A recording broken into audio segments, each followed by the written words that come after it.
வரமருளும் பரங்கிப்பேட்டை காசி விஸ்வநாதர். நம் நாட்டின் மீது பல்வேறு படையெடுப்புகள் நடைபெற்றிருக்கின்றன.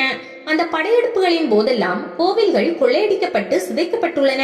அதற்கு காரணம் நம் முன்னோர்கள் பொன் பொருட்களை கோவில்களில் பாதுகாப்பாக வைத்திருந்ததும் ஒரு காரணமாக சொல்லப்படுகிறது. அப்படி ஒரு கோவிலை சிலர் சிதைக்க முற்பட்ட போது மக்களின் பெருமுயற்சியால் அந்த ஆலயம் காப்பாற்றப்பட்டு வேறு இடத்திற்கு மாற்றப்பட்டது. அது பற்றி இங்கே பார்ப்போம். கடலூர் மாவட்டத்தில் உள்ள பரங்கிப்பேட்டை ஆற்காடு நவாப் ஆட்சி காலத்தில் முத்து கிருஷ்ணாபுரி என்று அழைக்கப்பட்டு வந்துள்ளது. திப்பு சுல்தான் ஆட்சி காலத்தில் இவ்வூர் வணிக இடமாக கருதப்பட்டது. கோவில்கள் மிக அதிகம். அதில் பல கோயில்கள் மிக சிறப்பு வாய்ந்தவையாக இருக்கின்றன.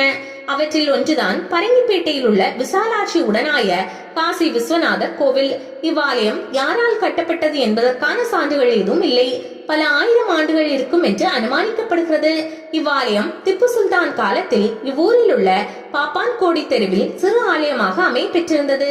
சில காரணங்களால் அந்த ஆலயத்தை அங்கிருந்து அப்புறப்படுத்த மன்னன் உத்தரவிட்டான். மன்னனின் உத்தரவுப்படி காவலர்கள் அந்த ஆலயத்தை அப்புறப்படுத்த முயன்றனர்.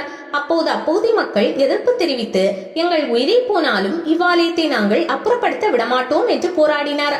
இருப்பினும் ஆலயத்தை அகற்றுவதற்கான நெருக்கடி அதிகரித்ததால் ஆலயம் அதே இடத்தில் இருப்பது பாதுகாப்பு இல்லை என்று கருதிய ஊர் மக்கள் அதே ஊரில் உள்ள வண்ணாரப்பாளையம் என்ற இடத்தை கோவில் அமைக்க தேர்வு செய்தனர். அங்கு முதலில் ஒரு கீற்று கொட்டகை அமைத்து காசி விஸ்வநாதர் மற்றும் விசாலாட்சியின் திருவுருவங்களை வைத்து வழிபட தொடங்கினார். பின்னாளில் சுமார் 500 ஆண்டுகளுக்கு முன்பு இந்த ஆலயம் கற்கோவிலாக கட்டப்பட்டதாக தலைவரலாறு சொல்கிறது.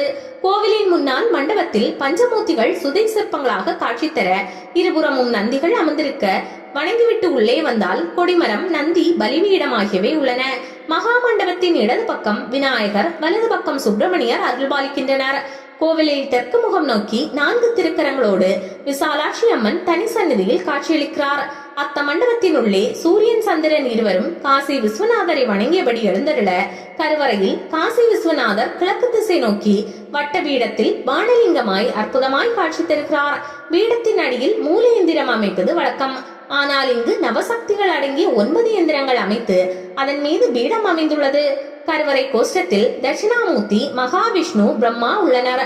தவிர பிரகாரத்தில் சித்தி கணபதி, வள்ளி தெய்வானை உடனாய சுப்பிரமணியர் 6 முகங்களுடன் அருள்கிறார். மேலும் மகாலட்சுமி, சண்டிகேஸ்வரர், அஷ்டபுஜ துர்க்கை, பைரவர், சனீஸ்வரர், நவக்கிரகங்கள், நடராஜர், பஞ்சமூர்த்தி என அனைத்து தெய்வங்களுக்கும் தனித்தனி சன்னதி அமைந்துள்ளது.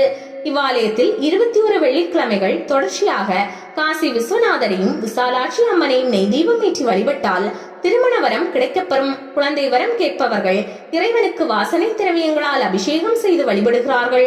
குழந்தை பாக்கியம் கிடைத்ததும் சந்தன காப்பு அலங்காரம் மற்றும் அரளிப்பூ மாலை சூட்டி இறைவனுக்கு நேர்த்தி கடன் செலுத்துகின்றனர். இந்த ஆலயம் தினமும் காலை 6 மணி முதல் 10 மணி வரை, மாலை 5:30 மணி முதல் இரவு 8:30 மணி வரை கோவில் நடை திறந்திருக்கும். அமைவிடம் கடலூர், சிதம்பரம் இரு மார்க்கத்தில் இருந்தும் பரங்கிப்பேட்டைக்கு பேருந்து வசதிகள் உள்ளன.